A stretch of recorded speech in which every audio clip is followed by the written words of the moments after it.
Welcome to this edition of Valor Media. This is episode number 39 for November 2nd, 2020, with your host, Lori Riston. Hi, welcome to today's Crisis to Thriving podcast. I'm your host, Lori, and today's episode is entitled Fireproof. You know, one of the most relaxing things that I like to do after a long day of work is come home, take off my shoes, put on my stretchy pants, and watch either a good YouTube or Netflix video. Now, I have lots of different interests, but the videos I've been watching lately revolve around inmates in federal prisons or stories of people on Skid Row. Now, why these shows interest me is anyone's guess, but I think one of the main reasons I like them is because I like hearing the backstories of why people end up where they are in life. You know, those stories help me really understand why people could do what they've done, and many times I find my heart just breaking. And that's because it's really clear that the majority of the time, their adult actions stem from childhood problems and trauma. They seem to be held captive not only by chains of addiction or chains of steel, but by the chains of their past as well. Now, don't get me wrong. I'm not excusing people for breaking the law or harming themselves or others. At the same time, however, I do believe that if these people had the proper guidance, support, love, and protection, things could have turned out a lot differently for them. I guess that's one of the reasons I love the movie The Green Mile so much. It's a movie written by Stephen King and it stars Tom Hanks. It's set back in the summer of 1935, and Hanks plays a prison guard named Paul Edgecombe, who's in charge of death row inmates in Louisiana. His work area is called the Green Mile because the condemned prisoners walking to their execution walk their last mile on a stretch of green linoleum to the electric chair. Now, one day, an 8-foot black inmate named John Coffey arrived, and he had been convicted of raping and killing 2 little white girls. Now, of course, we all know that black men didn't get fair trials in the South back then, but what we find out later in the movie is that he was indeed wrongly accused and punished. Because you see, when he was found with those little girls, he wasn't trying to harm them. He was trying to bring them back to life. He was really what you might call a gentle giant. He was even afraid of the dark, and it wasn't too long after he arrived that he began to reveal his extraordinary healing powers by healing Edgecombe's urinary tract infection. Later, he resurrected a mouse named Mr. Jingles, and towards the end of the movie, he healed the terminally ill wife of the warden who had a brain tumor the size of a lemon. Now, at the same time, there's another prison guard named Percy Wetmore, who is just a complete you-know-what. He's violent and he's somewhat sadistic. He really takes pleasure in intimidating and injuring the inmates. And he doesn't get along with anyone in there and always tells the other guards that he knows big people because he's the nephew of the governor's wife. He even goes so far as to deliberately sabotage an electrocution on one of the really nice inmates, and it's just sickening and gross. Now, meanwhile, there's a violent prisoner named Wild Bill who comes to the cell block, and he is scheduled to be executed for several murders he committed during a robbery. At one point, he grabs Coffey's arm, and Coffey senses that Wild Bill is the true killer of the 2 little girls, the crime for which Coffey was falsely convicted and sent to death row. Coffey then uses his powers to compel Wetmore, the nasty prison guard, to shoot Wild Bill. And after all this happens, Wetmore falls into a permanent catatonic state, and we find out later is in prison in a mental institution. Now, right after that, Coffey takes Edgecombe's hand and shows him the vision of what really happened to the 2 little girls, and it overwhelms Edgecombe with grief because it was just too much to bear. But that's how Coffey felt too. You know, throughout the movie, Coffey was constantly depressed by all the pain in the world and how people were always ugly to each other. He described it as like glass shards in his head, driving him crazy. He said he wanted to die to stop the pain, refusing to run when the prison guards told him that they would look the other way. In one of the last scenes, he's asked his final request. He asked to watch a movie because he has never seen one, and so they bring him into the prison movie theater to watch a movie with Fred Astaire, and he's just dancing away to the song, "Heaven, I'm in heaven." And the look on Coffey's face was just priceless. There was a look of sheer delight on his face as he watched and listened. I think he was at peace. And the next day, even though Coffey was innocent and had all these incredible abilities and healing powers, he ends up being executed. Now, that is the part of the movie where most of the drama ends, but we find out that Tom Hanks' character gets transferred from death row to a youth detention center where he spends the remainder of his career. Then the story returns to the present, where Edgecombe explains to his lady friend why he's able to remember the events of 1935. He tells her that he's actually 108 years old and still in excellent health, and this is apparently a side effect of the life-giving power of coffee's touch, a significantly lengthened lifespan. Mr. Jingles, the mouse resurrected by coffee, is still alive too, but Paul believes his outliving all of his relatives and friends to be a punishment from God for not stopping coffee's execution. Mr. Jingles should have only had a lifespan of about 1 to 2 years, yet he's lived for over half a century, so Paul dreads thinking about how long he has left to live being a human. As he puts it, he has deep thoughts about how we each owe a death. There are no exceptions, but oh God, sometimes the green mile seems so long. And that right there is my favorite line of the movie. It's just so true. I mean, think about it. Many of us have had a long, difficult journey through life, haven't we? And maybe some of you are feeling that way right now. Maybe you just want the pain to stop. You feel you can't go on. But the good news is you can, because there's hope. And you don't have to stay feeling that way. If there's one thing that we can learn from this movie, it's that we should all examine the way in which we live our lives. And if we do that, then we may just find out that the majority of us fall somewhere between John Coffey and Wild Bill. Or said in another way, between trying to live right and going our own way. Between suffering the consequences of our own actions and choices, or suffering the consequences from the choices of others. All the while trying our best to live out this life. Now, if you're into walking for exercise like I am, then you probably already know that one of the most difficult parts of walking is walking uphill. I try to take a walk every day, and it seems that no matter how hard I try, I can't ever avoid a hill. Sometimes I actually have to stop halfway up the hill and bend over and catch my breath because I get this big pain on my side. But on a good day, I actually make it all the way to the top of the hill. Most of the time, it's not the long, steep hill that gets me, but it's a long, steady one. It never fails, though, because after one hill, there's always another hill and then another hill. And I've realized that the longer-lasting hills can be more difficult than the shorter, steeper ones. The longer hills require a lot more endurance, stamina, and strength than the shorter ones, but no matter what, hills can be challenging. Sometimes the hardest parts of our lives are the longer hills that we have to climb. They are the ongoing struggles or challenges in life that don't go away overnight or after just one prayer of faith. That's why perseverance is so crucial. The sad truth is that even though life can seem like such a hard walk, it's not always God's fault. Sometimes it's our own. That's because it's difficult to always choose to be obedient to His word and His will for our lives. But those choices are our own responsibility. And if every one of us would automatically choose moment by moment without any struggle or questioning to do the right thing at all times, then we would find our walk a little lighter. The problem is most of us find those moment by moment choices difficult to make. Self-discipline is simply a series of choices, and those choices are ours to make. In other words, we have free will. God gives us the freedom to obey His will or commands, but we're the ones who have to make the right choice and fully surrender to His care and control. Now, there is a really awesome story in the Bible about 3 men who had to do just that. They actually had to make some difficult life or death choices. You may have heard of them before. Their names are Shadrach, Meshach, and Abednego. They had a long, difficult road experience themselves. You see, these 3 men lived during the same time as the great prophet Daniel. As teenagers, they were a part of a large number of Jews who were taken captive by the Babylonian king Nebuchadnezzar and relocated to Babylon. They were among the best and the brightest young Jewish men, and they caught the attention of the Babylonian officials. Soon they were trained as administrators and assistants to serve in the Babylonian government. During their training, they were to receive a daily provision of the king's delicacy, including his wine, and after 3 years, they were to personally serve the king. Their selection for this training program brought about their first difficult decision. Would they eat the king's food, which is not permitted according to their Jewish faith, or would they refuse?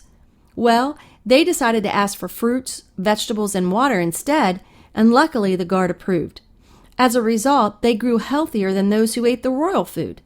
This gave them even greater courage when other more significant choices had to be made. What's interesting is that from the beginning of their captivity, they were faced with clear-cut issues of obedience and faith. They were subject to intense social pressure from their classmates and teachers to do what everyone else was doing. But they decided to go against the crowd and please God, whom they were completely surrendered to. And they were determined to trust God to see them through all their trials and walk in complete obedience to Him. Not only did God honor their obedience to Him and His laws, He also rewarded them with great favor in the king's eyes. And when the king interviewed them, they proved far wiser and of better understanding than all the magicians and astrologers in the kingdom. But God was preparing Shadrach, Meshach, and Abednego for the biggest trial of their lives that would soon test their belief, faith, and obedience. King Nebuchadnezzar made an extremely large image of himself in gold, and when they were having a ceremony to dedicate the image, the government officials commanded that people bow down and worship the image of the gold when they heard the sounds of instruments throughout the land. They also mandated that whoever did not fall down and worship would immediately be thrown into a blazing furnace. Now, everyone did what was required except Shadrach, Meshach, and Abednego. They wouldn't do it, and this angered the government leaders so much that they went to the king to rat them out. The king became furious and had the 3 Jews brought to him and asked if it was true. He reminded them of the edict and gave them one more chance to do what was required or to be thrown into the blazing furnace. He even asked what God would be able to rescue them from his hand. Shadrach, Meshach, and Abednego replied to him, "King Nebuchadnezzar, we do not need to defend ourselves before you in this matter. If we're thrown into the blazing furnace, the God we serve is able to deliver us from it, and He will deliver us from your majesty's hands. But even if He does not, we want you to know, your majesty, that we will not serve your gods or worship the image of the gold you've set up." Then Nebuchadnezzar became furious, and his attitude toward them changed. He ordered the furnace heated 7 times hotter than usual and commanded some of the strongest soldiers in his army to tie them up and throw them into the blazing furnace. So the 3 men, wearing their robes, their trousers, their turbans, and other clothes, were bound and thrown into that blazing furnace. The king's command was so urgent and the furnace so hot that the flames of the fire killed the soldiers who took up Shadrach, Meshach, and Abednego, and the 3 men firmly tied fell into the blazing furnace. Then King Nebuchadnezzar leaped to his feet in amazement and asked his advisors, "Weren't there 3 men that were tied up and threw into that fire?" They replied, "Certainly, your master." He said, "Look, I see 4 men walking around in that fire, unbound and unharmed, and the 4th looks like the son of the gods." The king then approached the opening of the blazing furnace and shouted, "Shadrach, Meshach, Abednego, servants of the Most High God, come out, come here."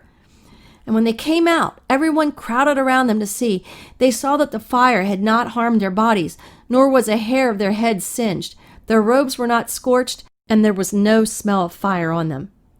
Then King Nebuchadnezzar said, "Praise be to the God of Shadrach, Meshach, and Abednego, who has sent his angel and rescued his servants." They trusted in him and defied the king's command and were willing to give up their lives rather than serve or worship any god except their own God. Therefore, I decree that the people of any nation or language who say anything against the God of Shadrach, Meshach, and Abednego to be cut into pieces and their houses be turned into piles of rubble, for no other God can save in this way. Then the king promoted Shadrach, Meshach, and Abednego in the province of Babylon. Wow, all I can say about that is what a story. I mean, can you imagine? One moment they were esteemed men in the court of the most powerful man in the world, and the next they were being brutally tossed into a blazing furnace, which looked like certain death. What went wrong? These 3 men had faithfully obeyed their God, yet their obedience was not being rewarded. Their response serves as a striking example of faith. They knew God could deliver them from a certain death they faced, but they didn't know if He would extend their physical lives. They relied on God's wisdom and judgment and placed their fate in His hands. Now, this can happen to us as well. One minute we're serving God and obeying His word and everything seems to be going great, and then boom, all hell breaks loose. And it looks like our world is falling all apart. Where are we going to go? What are we going to do? Who's going to save us? Sometimes that road seems so long, doesn't it? But even so, we can learn a lot from the example of these 3 young men. First, we know these 3 young men weren't just boasting when they answered the king. They had made a life out of getting to know God and His promises. They knew that God would save them. How about you? Do you know that? Do you know the promises of God? Are you building your life upon them? In Babylon, there were many gods, but none had ever taken an active interest in the affairs of men. When Shadrach, Meshach, and Abednego's God protected them from the fire, the king knew they were worshiping the real deal. No other God could do what their God did because they weren't real. The three had spoken God's word, and instantly God protected them from the fire. Are you speaking God's word? Are you putting His word to work on your behalf? You know, I love these three men's attitude. I love the fact that they were full of faith that God would deliver them out of the fire. But at the same time, they refused to compromise, and they declared that even if God didn't save them, He was still God and they would not give up under this pressure. I hate to say this, but we have a lot to learn from them. We are so influenced by what we see, and we give up so easily when things don't turn out as we'd like them to. We just need to realize that God is there in the middle of our problems. He knows how we're feeling, and He's not some distant God, totally removed or remote. He's here with us, and He's involved in our daily lives. God is with us, walking alongside of us and protecting us in whatever we're going through. And once you know that, I mean really know that, your view of the experience you're facing will suddenly change dramatically without anything in your circumstances having moved at all. And when that happens, maybe your road won't seem so long.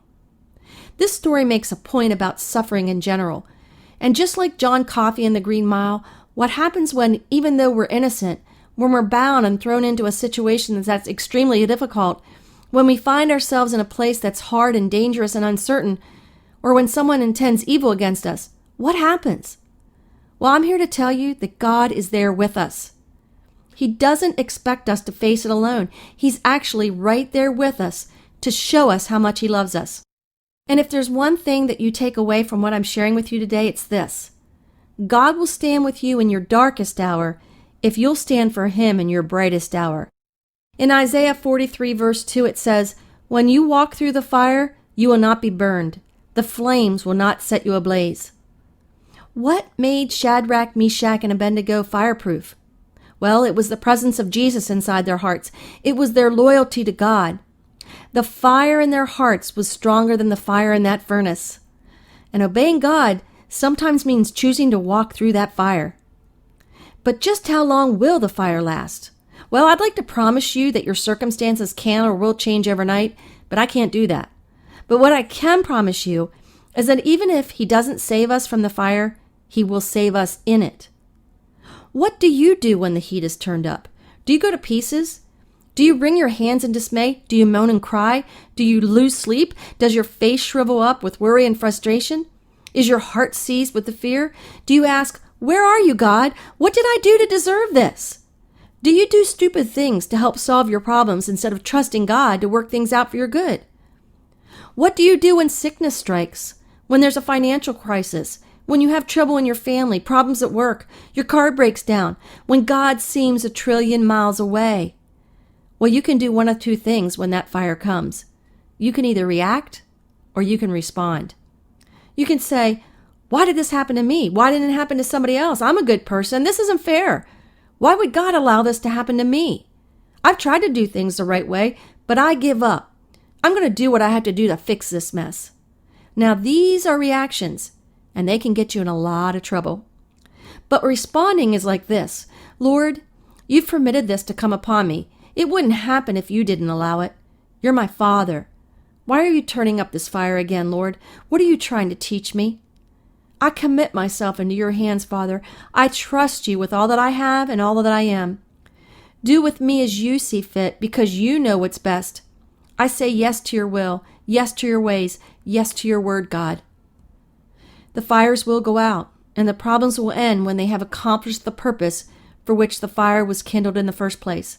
When you've gotten the message, when you've learned the lesson, when you've been completely purged, purified, and transformed, when everything that is not of Christ is out of your mind, out of your nature, out of your character, out of your disposition, out of your emotions, and out of your life. And then you can say, like Tom Hanks' character in The Green Mile, "We each owe a death, there are no exceptions." But instead of saying, "Oh God, sometimes the road just seems so long," we can say this: "Oh God, even though this Christian walk has its ups and downs, even though I've been rejected, pushed around, and had to go through some really hard times, through it all, you've never left my side. You've been with me through the good times and through the bad. and I wouldn't change one single thing. Are you fireproof? My prayer is that if you're not, you do something to change that. God wants you to know you're not alone. He is with you in whatever you are facing. And this road called life doesn't have to be hard, and it doesn't have to be traveled alone. He is with you always, no matter what. If you want to be free from the pain of your circumstances, then we want to help. Don't be embarrassed, please. Reach out to us and tell us what you need. That's why Valor exists, so that we can help others overcome hardships and pain before they make choices that can have serious consequences. You know, life is designed for companionship, not isolation. It's designed for intimacy, not loneliness. Don't isolate yourself and try to go it alone on this road called life. You can contact us anytime by email at info@thevalorcenter.org.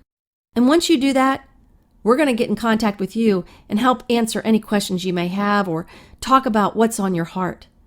You can also contact us at media@thevalorcenter.org. You know, there may be other topics that you'd like us to discuss on these podcasts. Let us know what areas you need help in. What are you struggling with? And then I want to encourage you not to forget to set up the alerts for each new podcast that becomes available. You know, these episodes are designed to help you thrive in both life and business, so we don't want you to miss any of them. And last but not least, you can connect with us on our websites at www.thevalorcenter.org or www.valorexcel.com. Or you can get in touch with us through Facebook at Valor Ministries or Valor Excel. Let us know how we can pray for you. Our prayer team is standing by ready to help. I hope you've enjoyed this episode of Crisis to Thriving. If you did, would you consider financially supporting us? Your generous donations are tax deductible, and they allow us to continue offering content just like this. You can visit www.thevalorcenter.org/donate to give securely online. Or you can send a check or money order to Valor Ministries, 324 East Antietam Street, Suite 104, Hagerstown, Maryland, 21740. I want to thank you for spending some time with me today, and I hope you'll come back for next week's episode. Until then, remember this: you were made to thrive.